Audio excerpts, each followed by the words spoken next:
Hello, everyone. Welcome to another edition of the Ohio Guys here. My name is Christian Ocampo, and today I'm joined by another amazing voiceover here. We have good old Kiba Walker.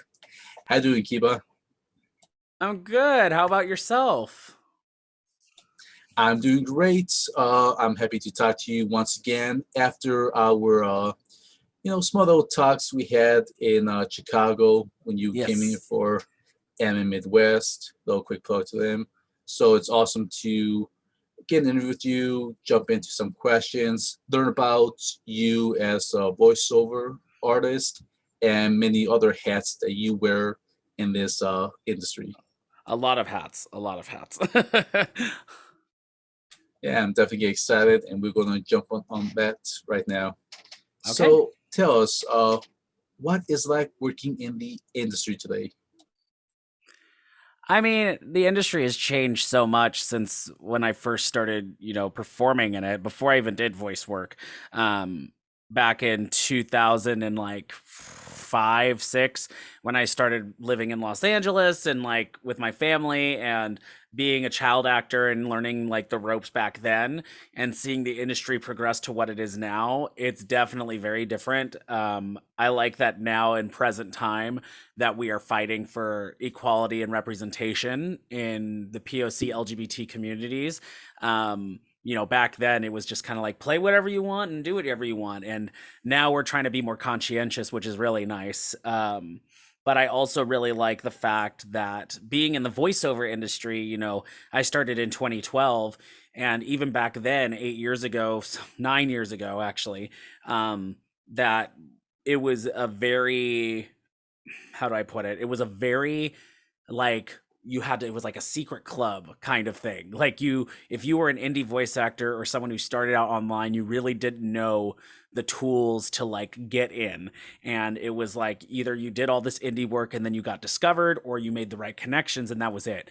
Now with the pandemic that we had last year and the introduction of more frequent remote recording, we've been able to kind of meld the worlds together and we're starting to see more indie and online voice actors show up in professional anime, video game and more projects. So I think the industry is just ever evolving and I hope it's continuing to go in the right direction. Yeah, definitely. And as you mentioned, with you being, I guess, one of the figureheads in the LGBTQ Yeah. community, you get to help with these projects, these titles, will it be indie games or some animes here and there?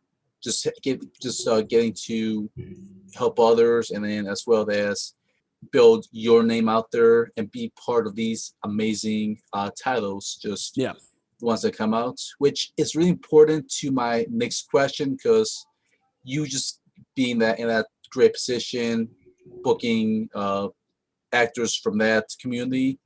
Why don't we talk about this new studio that has made some major waves, that has Yes. already had a good presence? Why don't you tell us what is like being the president of Ascent Animations? Yeah, it's been a really cool ride. Ascendant kind of happened. It's been a brainchild of ours, me and Steve Nunez's, for a very long time. Um, and it's very much kind of happened on accident in a way. Like it was kind of very sudden. Back when we first met years ago, when we were in the con circuit early before I started doing anime work, we had always discussed about like, man, we should like dub anime. We should just make a studio and do it. And for years, like literally a decade, we never kind of, you know, entertained the idea. So during the pandemic, when Ubiquity Entertainment, our mother company, had said, hey, we want to dub anime, what can we do?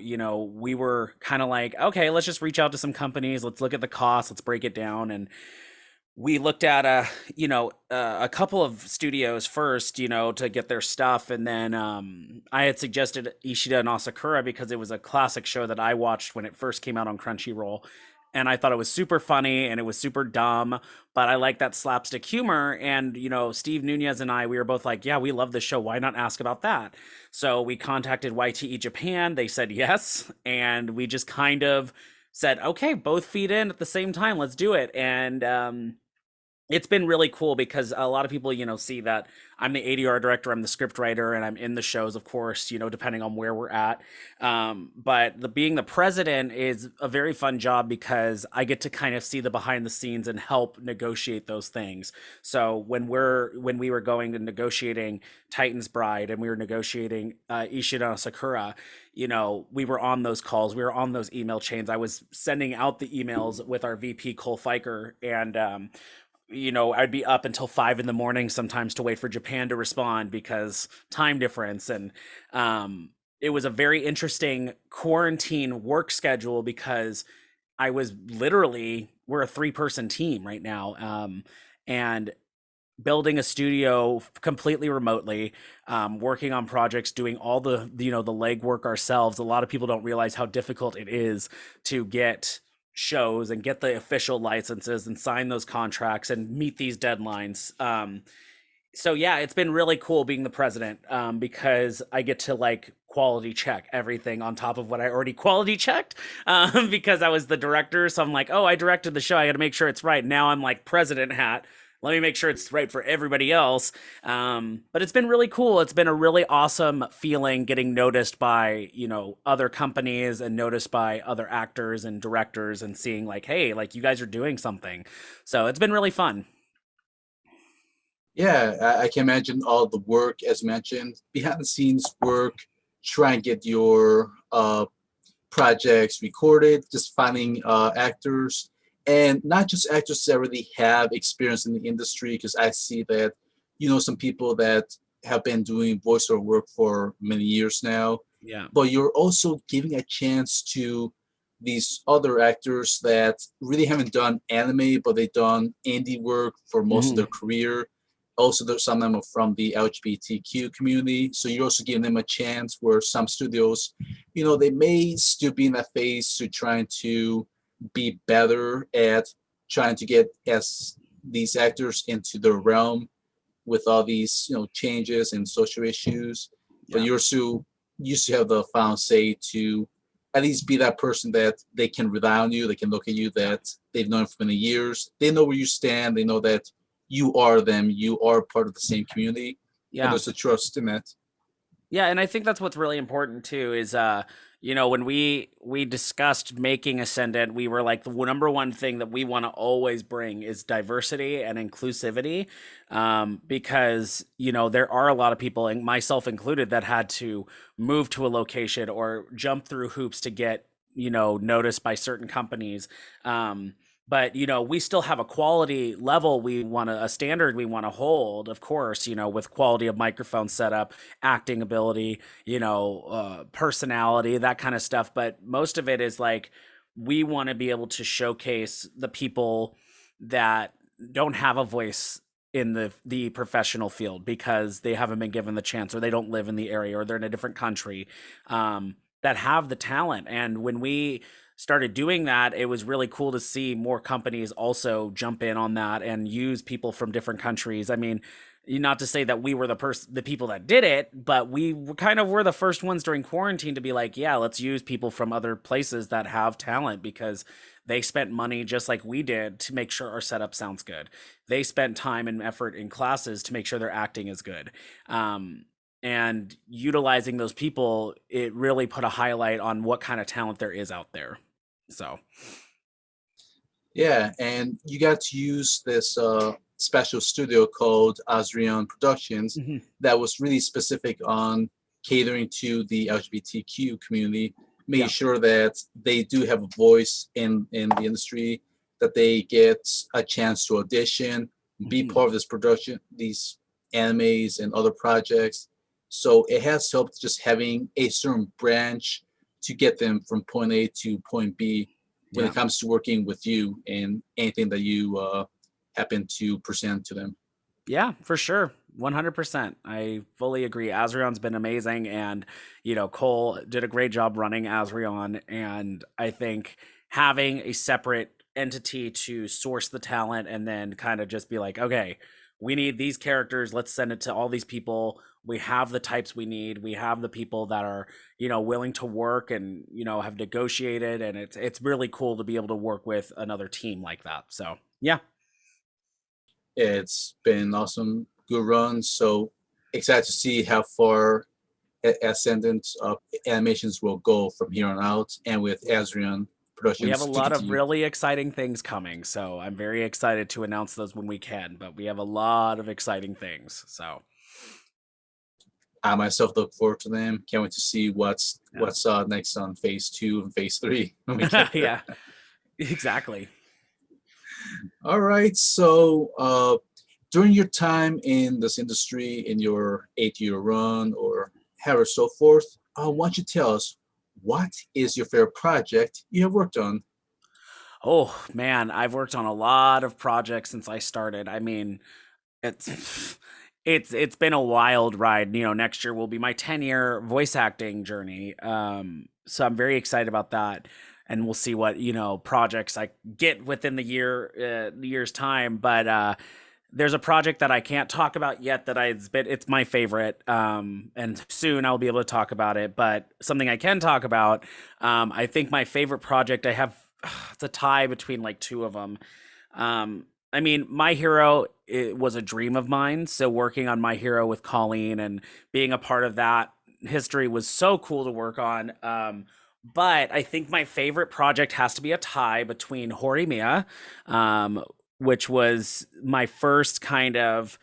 I mean, I had named roles obviously with Saint Seiya and like a bunch of other stuff I had worked on, but this was like my first one being kind of a supporting character that, the fans really kind of cared about. And I had a lot of, trepidation going forward into it because I wasn't sure what the fan base would react to this type of character animated because everyone didn't like him in the manga and people were like, oh, he's a jerk. But getting to play Tanihara was really awesome because Caitlin Glass is an amazing director. And she did some things to really pull that emotion out of me that I really just had a great time. It was very emotional sessions, and it was one of the, first times where I felt like, oh my gosh, like I get to like really play around with a character. And then my second favorite has to be Camp Buddy. I mean, the fan base for that game has been nothing but supportive since I started in 2017.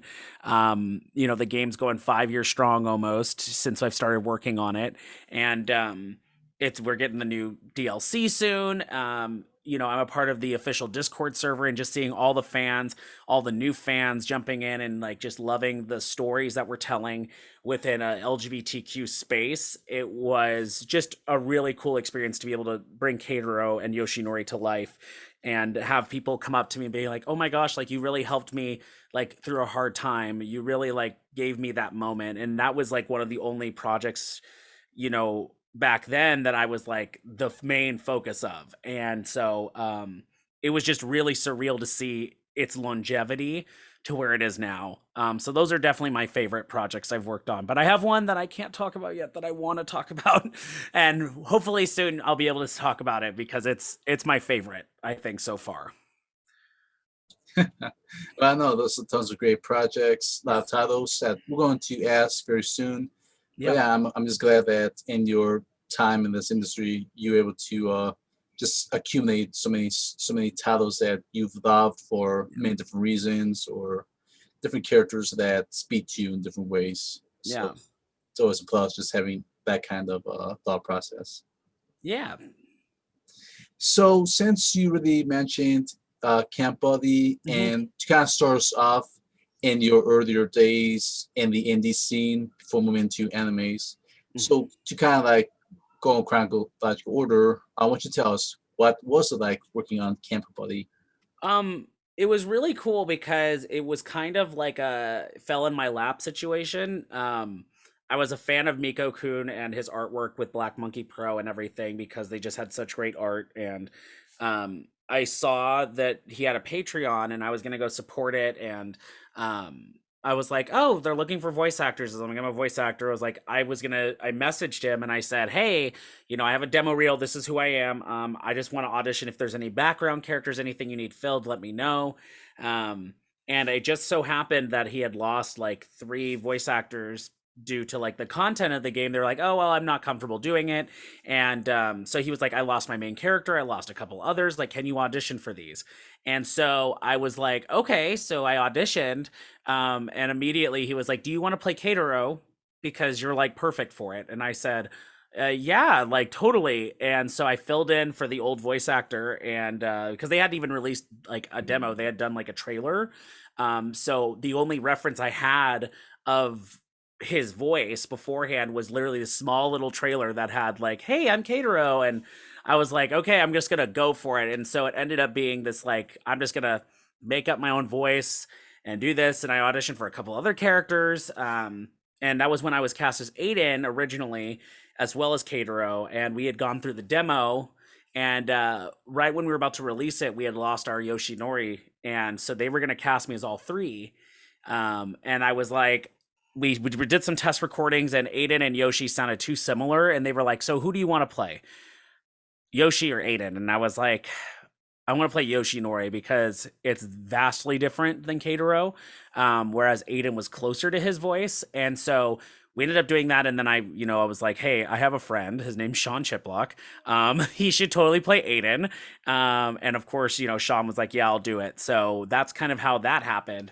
But working on the game, it was really cool because I got to help source talent. I got to help direct some of it. I got to help, edit some of the script for it. I really was involved more than just being a voice actor. And so bringing all these characters to life and these routes to life and getting to act in every single scene and interacting with the fan base, it was just a really, really immersive experience. And I just enjoyed it thoroughly. Like, Camp Buddy will always be something I'm very proud of. I don't care what anyone says. Camp Buddy will be one of my favorite things I work on, and it has a very special place in my heart. So, yeah.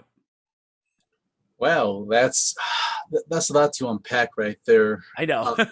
Of all the actors I've interviewed when it comes to like indie games or non-indie games, this is kind of the first time I have ever just heard that a game developer lost that many actors because Yeah. they're not comfortable with the project or Yeah. the content, which understandable, which Yeah. is why you need to have actors that are comfortable or they are part of Yeah. that same aspect that they can deliver Yeah. the lines and everything needs to be done to make the game a complete finish. Yeah. But this is like a perfect storm where, yes, it is bad that the developer, what he would have done if you didn't step in, you got to come in to voice some characters. You brought your friend Sean Yeah. Chiplock to help in sourcing. So this is a great way for you to kind of learn how to do this stuff because you probably didn't have the experience beforehand. So this is a great opportunity for you to put your mind, put your skills to the test, just Yeah. in Camp Buddies. So yeah, no, it has been beneficial in its own way, but with the circumstances that came about, it made Camp Buddy what it is today. Yeah. I really, again, Camp Buddy really was a very, very happy accident for me. And um, it's something that I like very much like care about and keep very close to my heart. So when people are getting involved in the project or, something happening with it, I'm very much like involved, like hands on. I'm like, hey, what can I do to help? Like, do you need me to find people? And, recently we just announced more cast members for the DLC, the Scoutmaster season, and I had a big part in picking those people. I, sourced all this talent. They did all the applications, and I went through and listened to every single sample and every single demo, and was like, these are the people that probably you can audition. And so it was really cool for them, the developers, to come to me privately and say, we want your help because you know the game better than anyone. And, your experience in casting and like listening to people, we want your help. And that was really nice because that felt like it was gratification. It was reassurance that I was doing the right thing and helping them. So, yeah. And as we record this interview, and whenever I have it up, I'll definitely pull a link in the description. So if people want to explore Camp Buddy and they want to play from the shows, I'll definitely have the link available in the Yes. description box. Awesome. Any support helps. They're awesome, and they're really great people that make the game. So All right. Well, as we make the transition from indie games and now to more professional games, so this one has really Yeah. taken the fan by storm. And this one is Genshin Impact. What's Yeah. everything on that game? You know that game, whatever that is. I think Genshin was really, really cool because I had seen Genshin happening and I downloaded it. We had kind of been looking at it and playing it a little bit and I was like, this is a cool game. Like I'm never going to be in this, but that's cool. And so I remember getting an email and I was like, huh, this is a new studio and they're like booking me, like this is not an audition, they're booking me for something. I was like, okay, like that's fun. And I didn't know what it was like at all. And so when I went in and recorded for it, I was like, oh, this is Genshin Impact. I was like, this is crazy. And like even though I didn't have like a playable character, it was like, oh, I get to be a part of this. Like that's ridiculous to even think about. And so I remember I recorded it and I was just like, after I was done, I was like, oh my God, like I'm in Genshin Impact. That's like really cool. And so when it came out and I got to do the NPCs for Beto's route, Beto's like quest lines and stuff, and some of the Golden House characters, I was like, that's really fun. Like seeing how big the fan base was when I started examining it. Because when I get cast in something, I usually am like, okay, I get either told what it is or I don't know. And when I find out, I'm like, let me research everything about it. Because after the session, I'm like, okay, I want to see what the fan base is like. I want to see what the gameplay's like. I want to know all about this because I want to be able to like promote it properly. So if I need to play something or if I need to like watch videos, I want to be able to like say, go on and be like, okay, cool. Like I'm going to go ahead and like promote this the right way. So when I had done Genshin and it came out, it was just a really cool storm of like support, all the other actors that were in it. Like, even if I wasn't a playable character, they were very supportive of me. And like, I don't use TikTok very often. I watch a lot of it, but I have a profile on there. And the minute that, they made a TikTok saying, hey, here's all the actors that are in the game, from one of the official actors, my TikTok like went through the roof. And I was like, I don't have any videos on here, so I guess I got to start using it. But the fan base is just so supportive. They're crazy cool. Even at Anime Midwest when I was there, a lot of people came up and talked about Genshin and thought it was really cool just to be a part of it, even if I, again, that I wasn't a playable. But yeah, Genshin was just super fun and laid back to work on. And I just hope I get to come and do more stuff with them. With Genshin Impact, it has just been a unique game on how it has come out, how it has taken the whole fandom by storm. Mm-hmm. Like even like you said, just being like a non-playable character Mm-hmm. is still, rewarding in itself. Just knowing that you are in Genshin Impact, you are Yeah. just part of that universe. So there's an honor in itself to that, and just for how many months, or almost like a year now, Yeah. still going strong, and they always announce new voice actors that All the are in time. it. And Yeah. they're planning done. In the next few months, they're probably going to announce another round of voice actors that Yeah. we don't know yet to this point.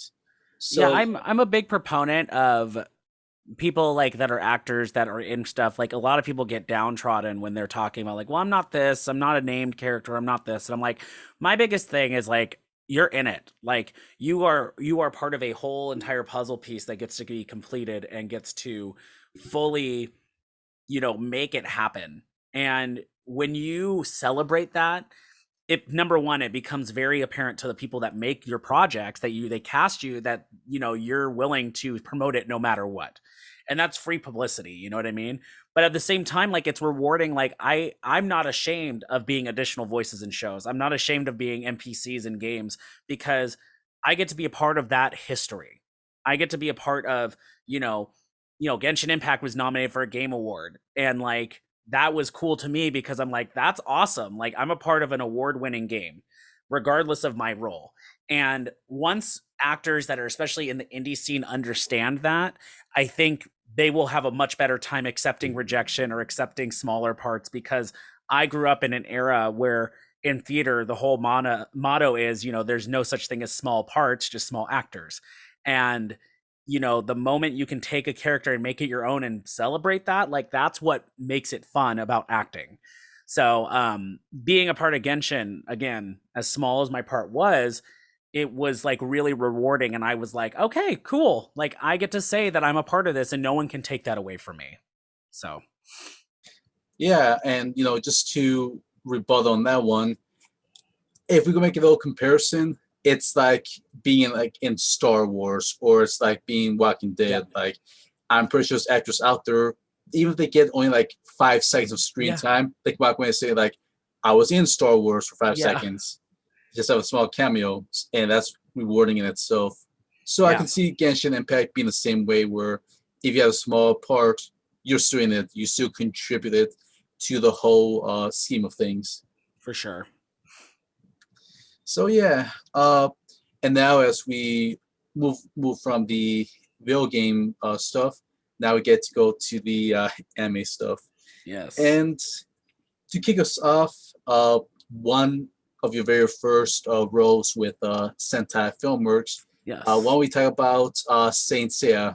What was like working on that project? That blew my mind. Like I knew Saint Seiya from growing up because it's an OG. Like it is an OG anime. It is Sailor Moon for boys, as people like to put it back then. And it was like I didn't care either way, but it was fun to know. It was weird because I got the phone call. It was like, oh yeah, come on in. You're gonna do this, and then I was like, he was like, "Oh, I should probably tell you what you're doing." And I'm like, "Yeah, I would love to know like what I'm going to Houston for." And he was like, "It's Saint Seiya, and you're playing this character named Skila EO." And I was like, "Oh, I'm a named character." Like I had no clue. I thought it was going to be like background stuff, but I was a named character, and he happened to be a very prevalent villain in the last few seasons. And I was like, "Oh, this is fun." So number one, animation has come so far since the 80s. So getting to dub an 80s anime was really weird for me because the flaps are not perfect. The animation is not as, detailed as it is now. So recording the dub for that was really difficult for me at first because I was like trying to be perfect when I was like, no, like I just need to be the character. But being a part of Saint Seiya, knowing how important it is to Latin America and the communities there, and then also just how important it is to anime history, it was really cool to see like them first of all respectfully dubbing it. Sentai did an amazing job for Netflix, and just being a part of a huge cast of superstars, in my opinion, like Bryson Bogus, you had Cliff Chapin, Alejandro Saab, all these people that are like very much like hardworking individuals in this community right now. They like being a part of that was just like I'm not worthy. But yeah, getting to be Skilo was an interesting challenge because it was a character I really didn't play yet, like playing a very like aggressive, like very formidable villain, and then being able to just record all those episodes in like one sitting was a lot. But yeah, I'm just, again, it's another scenario. Like when it came out on Netflix, it was my first Netflix show, so it was like really surreal that everybody that in my family that wanted to see my dubs and see my projects could actually watch this one because they had Netflix. And just having people like recognize it and getting a lot of love from like the Saint Seiya Reddit community and a lot of people that supported Saint Seiya. They had messaged me and saying, "Oh my gosh, like great job, welcome to the family." It was just like a very warm situation because I'd done anime before that a little bit, and then now I'm obviously doing a lot more. But before that, it was like, "Oh, good job, you're in it." Now like Saint Seiya was like the first time like people would privately be like, "Oh my gosh, like welcome to the family." It's very warming and very welcoming. So Saint Seiya will always be like something close to my heart too, because I hope that they decide to do more with the whole show. I know they were like reanimating it at one point. They have the video games, so I'm like, bring Skila in, I'll come in, and like I want to do it at any time. It'd be super fun. So it was a good project. It was really fun working with everyone at Sentai for that. Yeah, uh, just the history itself with Saint Seiya, like of how many years has been synonymous in the MA community. And this is definitely big surprise, big news that just came out of nowhere. Like the moment both Netflix and Sentai said that Saint Seiya has been redubbed Yeah. with the new English dub, I have people like cough off guard, like, no way, like, this is an old anime and it's got a new dub. And then just Yeah. seeing you and all your other fellow actors just getting to be part of Saint Seiya, and again being like almost 200 plus episodes or so. It's just I can imagine how Bryson must have been trying to record every Oh, single I can't episode. imagine. Can't imagine. The dude is very talented, and that was a strenuous show. Like hearing him perform. I mean, Bryson is very talented. He's very, very resilient, and he has theater training just like I do.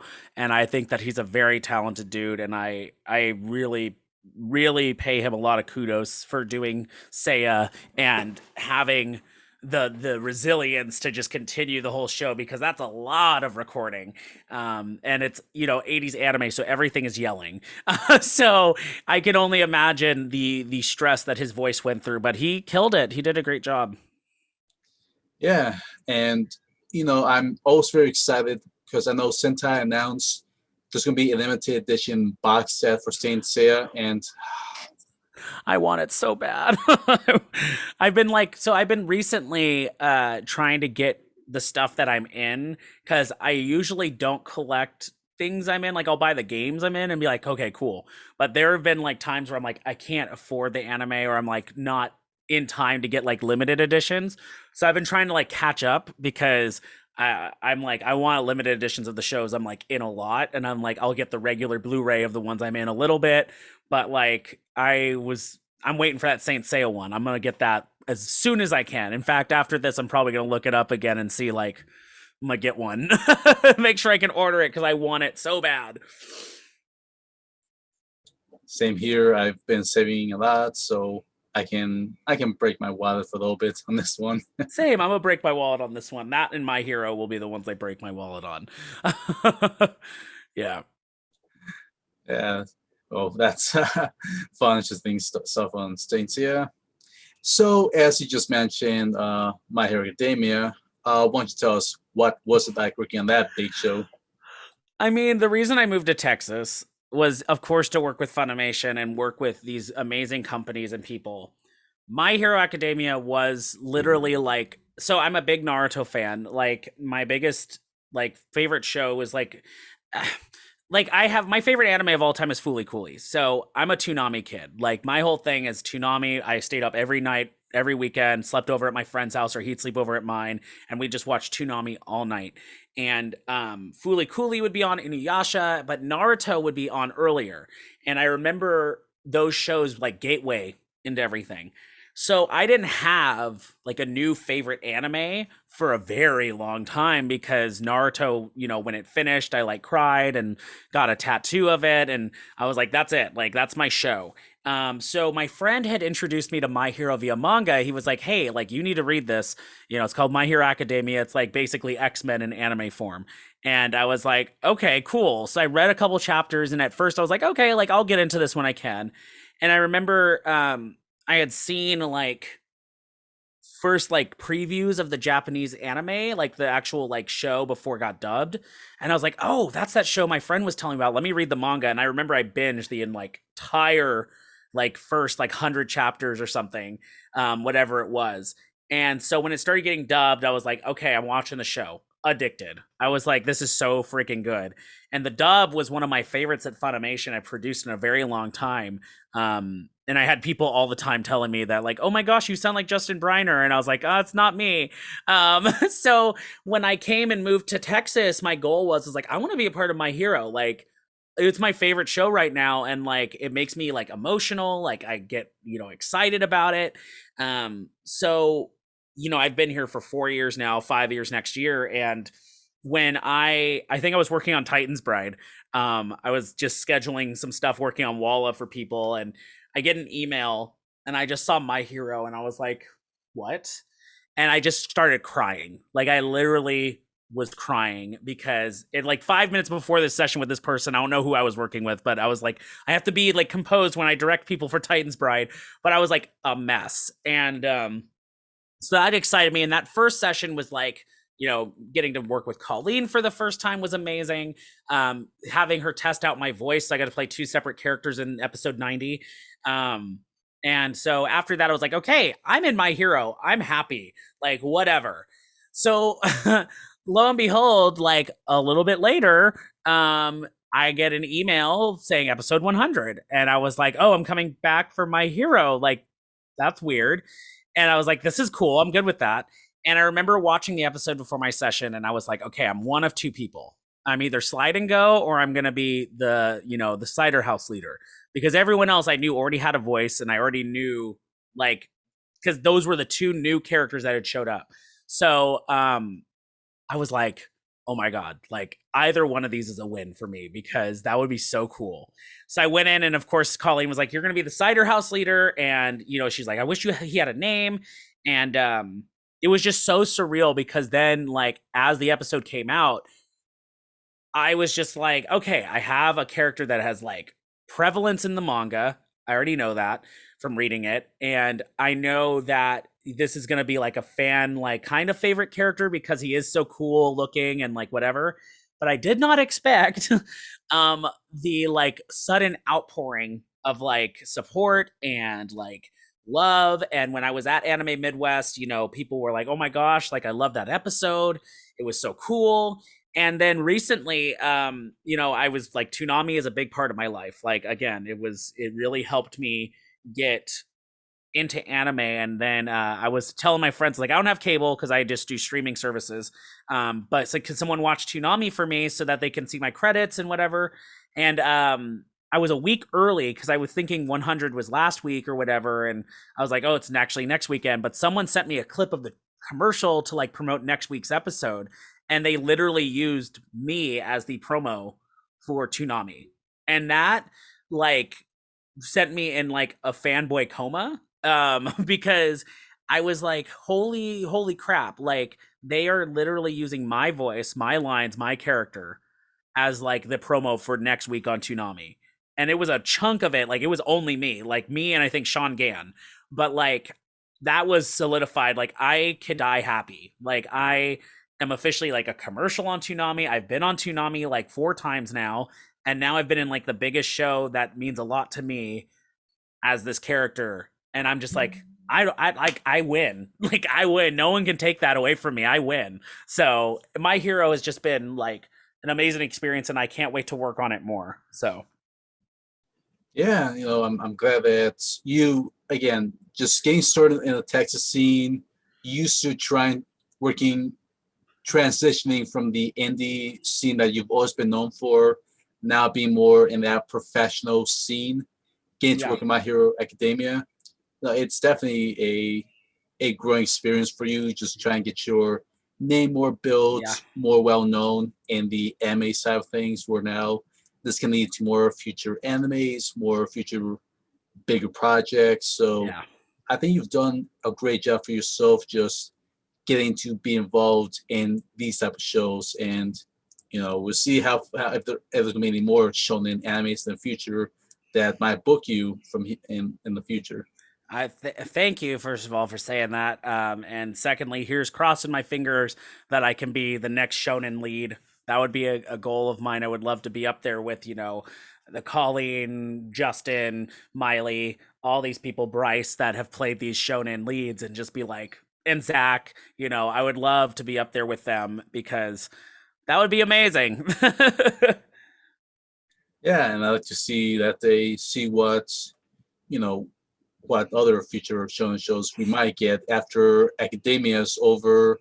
What else is in the horizon? Right, exactly. All right, and since we just covered these two shows, and now we're gonna transition to more of the I guess you want to say dramatic, more relatable storytelling. Yeah. Why don't we talk about Horimiya? What's that cooking on that show? Yeah, Horimiya was a very surprising project for me, because I had worked with Caitlin many times, and I had just worked on a little bit of Radiant with her. I had worked on Fruits Basket a little bit, and Garo Vanishing Line. She was one of the first people to give me a lot of work at Funimation. Her and Joel McDonald, and I remember seeing the cast announced for Horimiya, and I was like, "Oh my gosh! Like this is like I can't wait to see what this show's like. It's very popular." and I really liked that she's always been a very, and this can be on the record, she is one of the best directors when it comes to casting diversely, because she really wants to, give those people a chance. If there's an African American character, there's an Asian American character, if there's, she will cast someone that is of that creed, of that race, of that ethnicity. And I love that about her. And so when I saw that Horimiya was completely like people of color in these named roles, I was like, that's number one, really cool. And two, I was like, I hope I get put on this because I would love to be like involved in this very diverse cast. And when I got the email, I think it was like a couple days after the dub had been announced, to come in, I didn't know what I was doing. I was like, I know it's Horimiya, whatever. So she had told me it was Tanihara, and immediately as like I'm in the session, I'm looking up Tanihara. I'm like, okay, how important is this character to the plot? And when I saw that he is like the main catalyst for a lot of things that Miyamura went through in his childhood, I was like, so he's like supporting, he comes back a couple times. I'm looking through like Amazon. I'm like, does he have merch? I'm like, I'm buying figures, I'm buying manga. And I actually did find a manga with him on it. And that was when I knew, like, oh, he like is a bit like a very like serious point of this show. And working on Horimiya again, like I mentioned a lot earlier, it was the first kind of time I got to do stuff with Funimation that I really got to show my acting chops, because Caitlin believes in like fully grounded performances, and that show really called for that realistic slice of life, something to relate to. And Tanihara was just a really cool moment for me because I didn't have to be over the top. I didn't have to be, put on a voice. It was really just me. And it was just really cool for her to like work with me as an actor.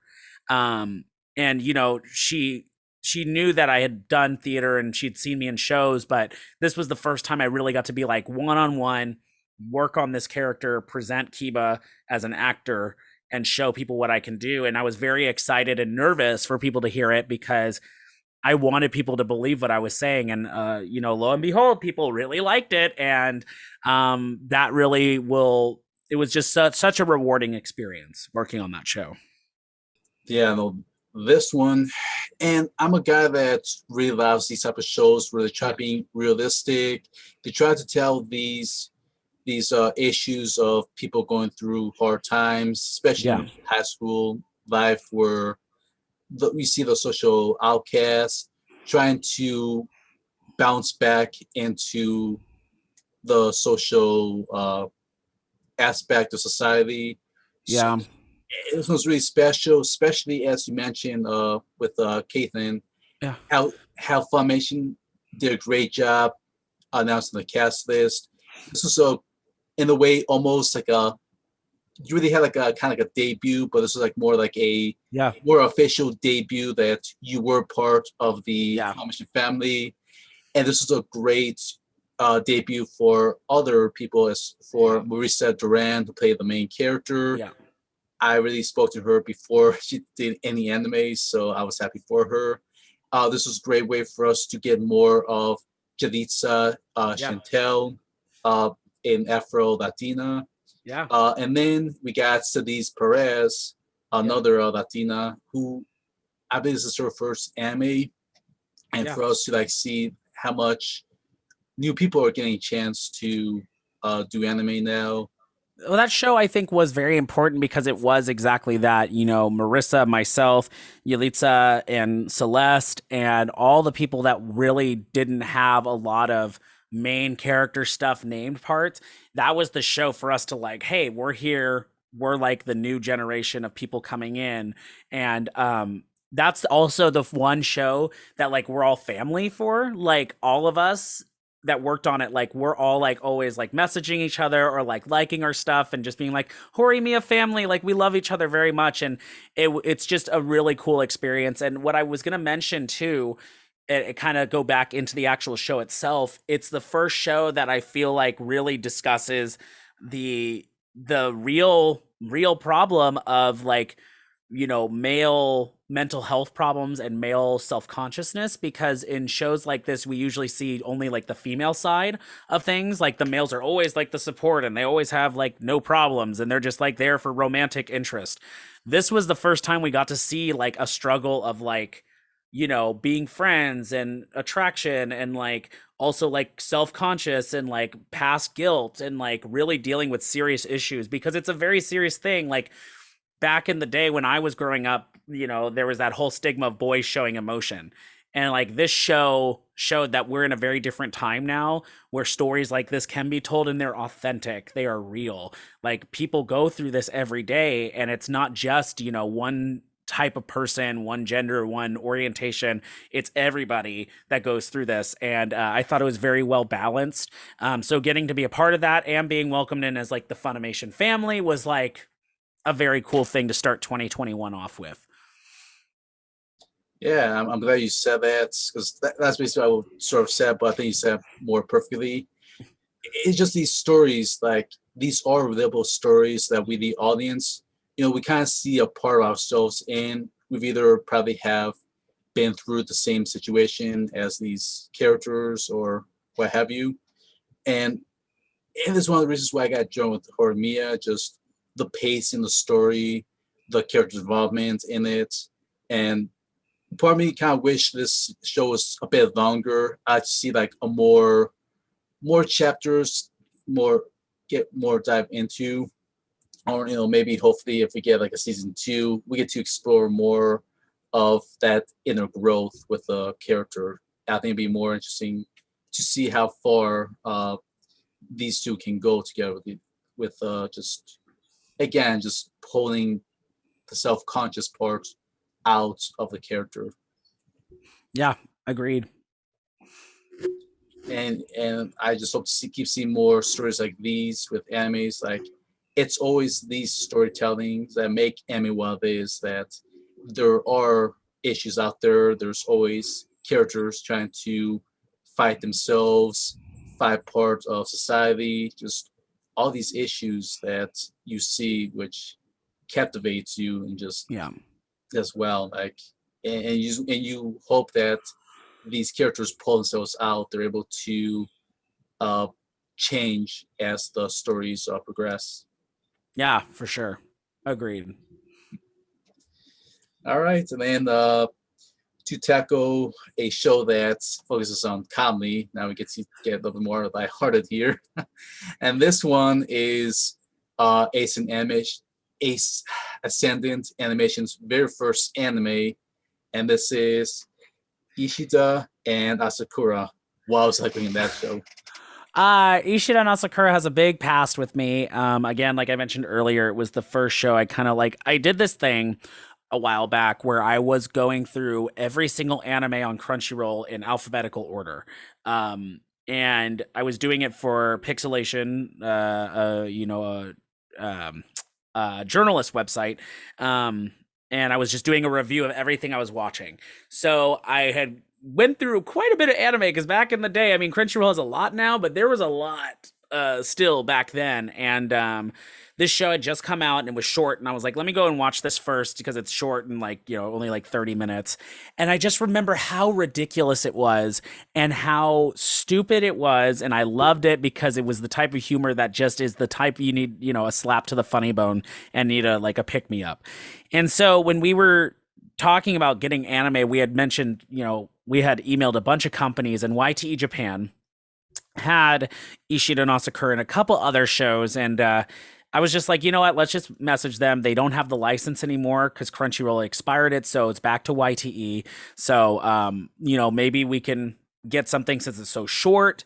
And so I remember we had messaged them and we hadn't gotten any emails back from anyone. So finally it was weird because I remember getting an email in my inbox and it was like, hey, this is YT Japan. Like, we're interested. What are you thinking for this? And so I called Steve, I brought Cole in and we like got a conference call and we're like, what do we do? Like, this is really happening. And so we just emailed back and forth. I would stay up late. We sent things back and forth. And finally they were like, yeah, here's a contract. Here's the stuff. Let's do this anime. And so dubbing the show like this was a challenge because it was my first dub, like official dub as a an ADR director and a script writer. So I adapted the script, and it was, I stayed up for hours just making sure it worked, because the thing you have to deal with comedy is timing. Comedic timing is everything. And also translating, humor from Japan into American humor is very hard, because if you don't do it right, it just sounds weird. Um, and so I remember doing the script. I'm, voicing everything as I'm like going, making sure it fits. And I'm just like, this is going to be an interesting dub. Either they're going to hate it or they're going to love it. And so when we recorded everything, and, I gave myself a little cameo at the end of the last episode, because I was like, I want to focus on everything. With Ascendant, we want to make sure that everybody gets an opportunity to play something, to audition correctly. And Japan has a really big hand in what we do. So like when we say, hey, this is the cast, do you agree? Before we do anything, they have to approve it. Or they even pick it for us. And so in the case of Titan's Bread, which we'll talk about, I'm sure, in a second. But Ishida and Asakura, I remember sending off the final episodes. We sent it off to YTE, and we were so nervous, because we were like, this is our first show. This is like a representation of our abilities.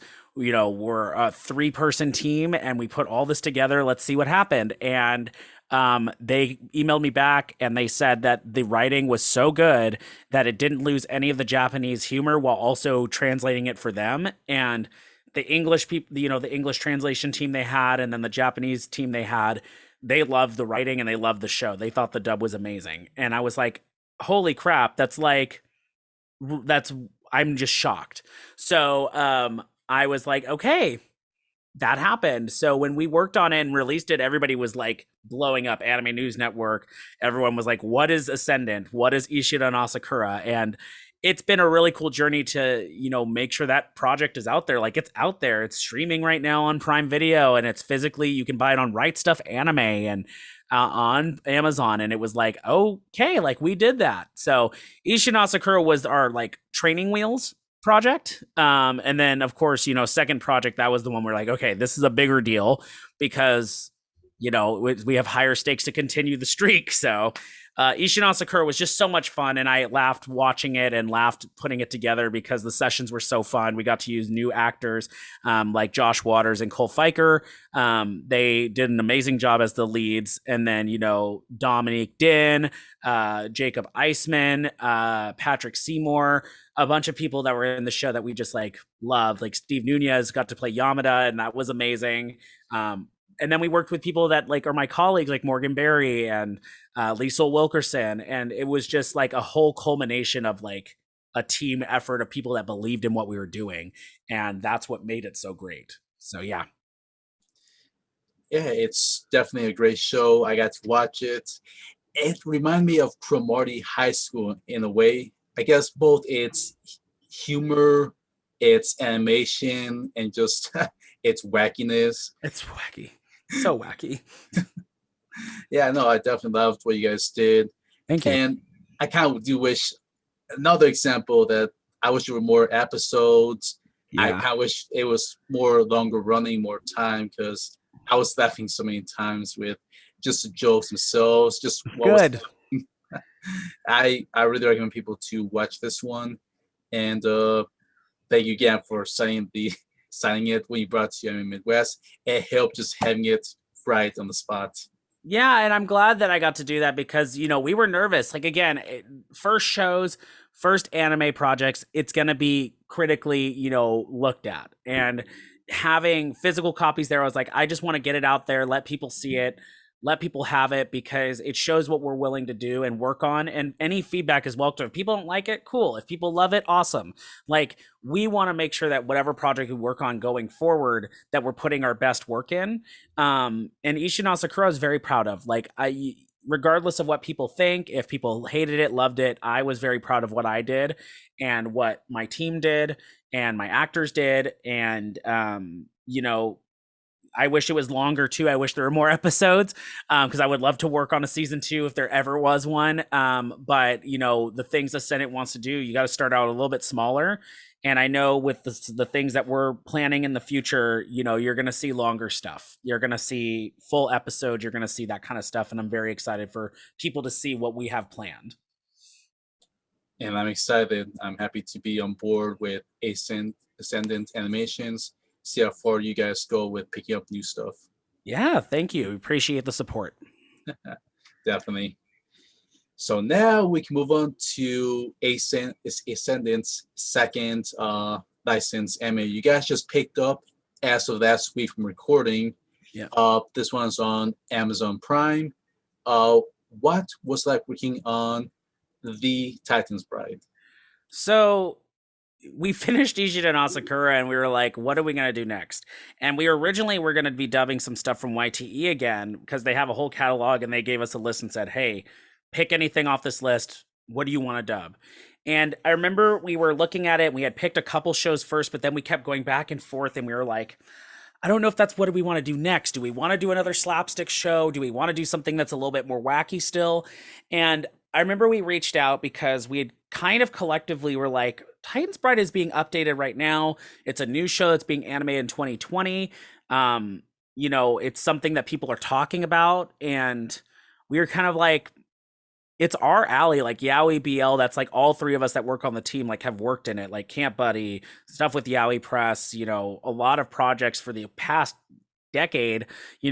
We've really kind of been collectively a part of that LGBTQ centric community. So when we reached out to Cool Mick about Titan's Bride, we did not expect them to be like, let's do a video call. We had to do a video conference call on Zoom with the Japanese company, with Cool Mick, like literally them. And it was nerve wracking because we were like, this is very different than YTE. YTE was all email communication. This was the first time they basically said, what do you want to do with our project? Why should we pick you? And it was this moment of us just being honest. Like, we made them laugh. We had a good time. And we just said, we want to bring this show respectfully to an American audience, because our history of seeing shows in the yaoi, hentai, ecchi, like kind of sphere, it's always been played for jokes, right? Everybody, like, of course there's the content and whatever, but mostly all the dialogue is all cheesy, sometimes cringy. It can be very much like a joke.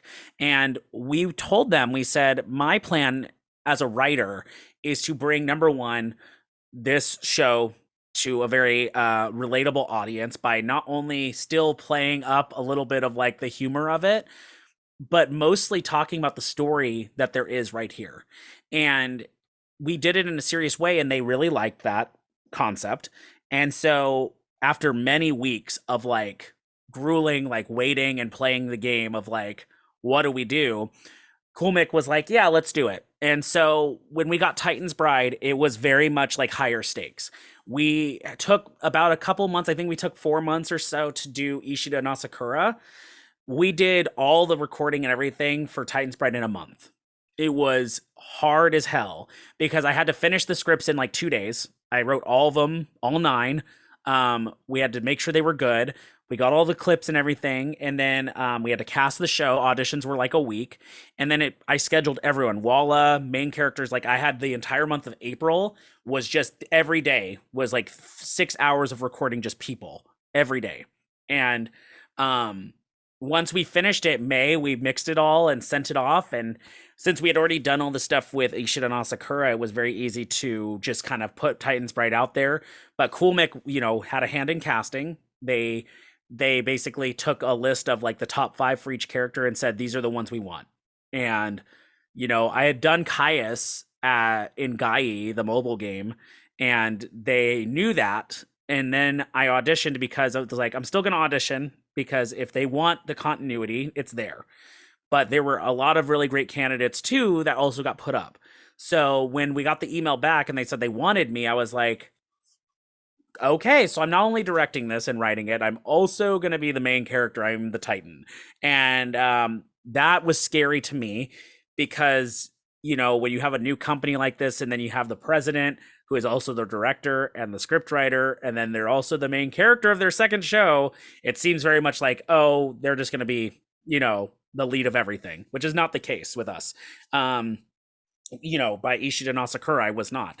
But I also had never done a character that was that deep in range.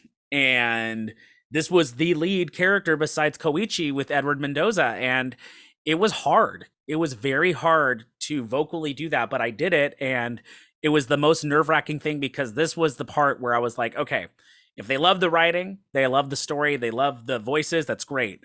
They hate me, it's going to really shoot my ego down.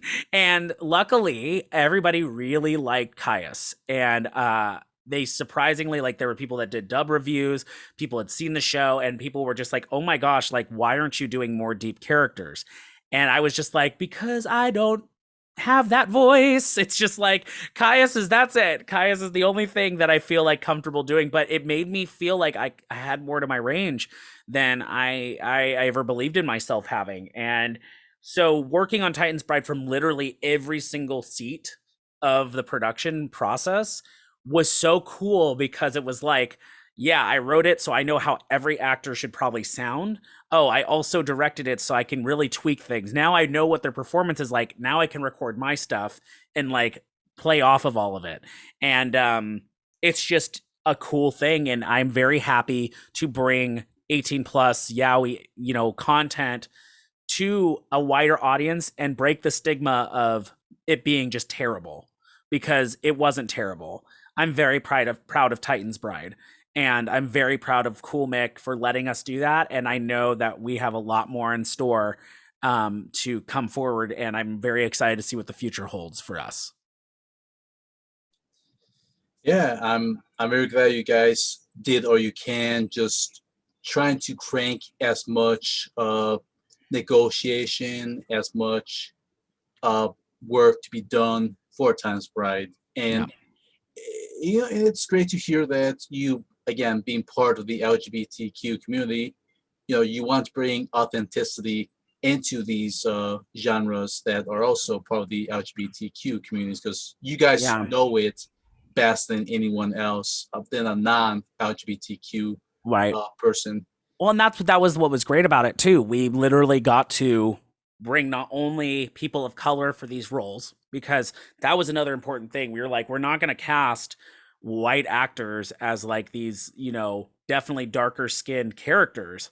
Like, we're going to use the great, amazing LGBT POC community that we have to put them in this show.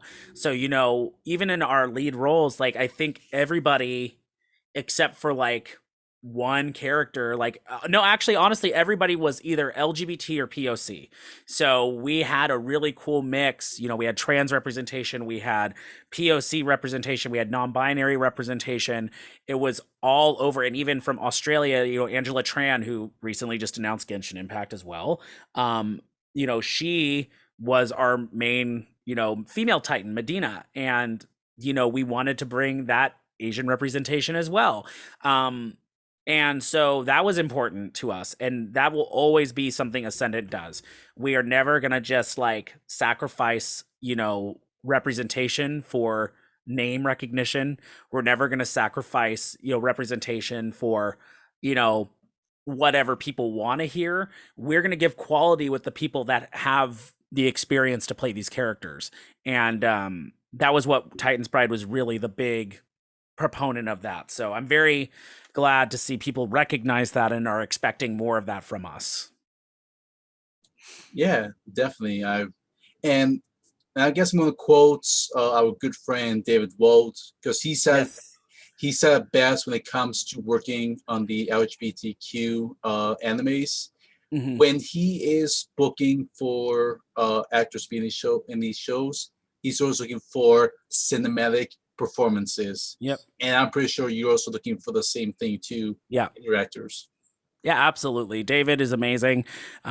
He's someone that gave me more of my opportunity as well. He was the one who recommended me for Saint Seiya. He recommended me for Case File, Kabuki-cho, and he's been very much like a proponent of like helping the LGBT community be represented properly.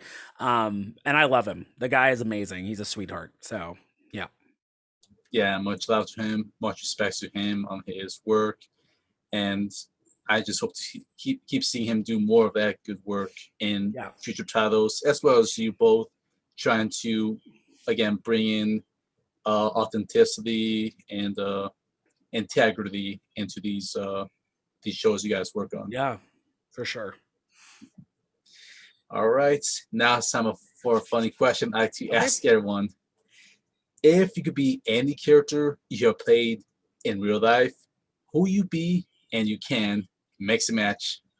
Ooh, if I could be any character I've played and I could be them in real life, man, that's hard. I would be the leader of the Cider House Gang because I would have superpowers. However, I honestly would probably want to play Tanihara in real life because I think number one, he's attractive. Number two, I think he's just got a funny sense of humor and it's close to my sense of humor. And like, I just like the story and the world that Horimiya built. Um, so yeah, I think I would play either one of those. Like, I would love to be in the My Hero world. That would be really cool. But if I could play something that was definitely more realistic, I would definitely love to be a Tanihara in real life. That'd be, except without the bullying and everything. I would definitely be Tanihara after he had already made his, reconciliation with Miyamura. So yeah. Yeah, definitely. Those are some good choices right there. So yeah. And for the next question, is there anything else coming out that you can talk about, or anything you want to plug in at this time? I can't talk about a lot of things. However, Contra Returns just came out. Being a part of the Contra universe has been really cool because it still hasn't fully sunk in, but after this interview, I'm probably gonna go out and be like, wait, I'm in Contra. That's like a staple of 1980s video gaming. So yeah, I played Pulse Williams. This was the first time that someone had recommended me for an African American character, and I got to just play it because I am African American. Because a lot of people hear my voice and like, well, that's not, African American, which is stupid. But it's just being a part of like a big historical game like this, even in the mobile format. It's really cool, and I didn't realize that like he's one of the main playable characters too. So that was like awesome. So definitely download Contra Returns on mobile, iOS or Android. And of course, y'all go stream Titan's Bride and Ishida and Asakura on Prime Video. Go watch it; it's amazing. Come support us. Go buy Ishida and Asakura on Right Stuff or Amazon because the support our small animation company we have. And eventually later this year, download the DLC for Camp Buddy Scoutmaster season. It's going to be amazing. We've got a really great new cast joining us, and of course myself, Ian Pabito, and Sean Chiplock as the leads in that is going to be really fun. So you should definitely check that out. And that's kind of like all I can say right now. I would say stay tuned soon on my Twitter for more information on things I'm going to be announcing within the next few weeks. So, yeah. All right. So yeah, just tons of good things to look forward to and stuff that's really out. Definitely available right now. All right. And then since you mentioned your social media, do you have any Facebook? You really said Twitter, Instagram, TikTok, or any other social media platforms you like fans to follow you at? Yeah, for follow me on Instagram, it's at Kiba the Voice. I am on there. Twitter at just Kiba Walker, and you can just search Kiba Walker on Facebook, and there's my fan page there. You can like and follow. I'm trying to get that updated so people can follow it. Yeah, I would say those are the best places to contact me. Otherwise, I will be at Etchy Expo in September in Austin, Texas. I'll be there with a slew of great guests: Jade Saxton, Chris Guerrero, Caitlin Barr, a lot of really awesome people. And then I will also be at MetaCon in October in Minneapolis. So if anybody wants to go to Minnesota and meet me, I'll be there with Greg Ayers, Chuck Huber, Tyler and Heather Walker. I'm trying to think of like everyone that's coming. Gareth West. So if you want to come on out to any of those areas, Minneapolis or Austin, you can check out my Twitter for information on those. All right. Well, thank you, Kiba. It was great to finally have you here after our quick encounter last time. This was really fun, just getting to learn from you on just the behind the scenes work with your studio. I'm wishing you nothing but the best for both you and for the growth of Ascendant Animations and for everyone else working there. Yeah, thank you so much. And I really appreciate you taking the time to talk with me. This has been a lot of fun. And thank you so much for the tremendous support for Ascendant. Like I said, I promise, you can follow us at Ascended Anime on Twitter. And stay tuned because we have some really great surprises coming. And I'm very excited for people to see what we're going to do. So, yeah. All right. Yeah. Thank you again for your time. Appreciate all the fun little tidbits here and there. So yeah, hope to see what's coming out soon. Awesome. Thank you. Yep. And thank you to our viewers here for tuning in for this episode of the Ohio Guys. Thank you all for watching, and we see you all next time. Bye, everyone. Bye.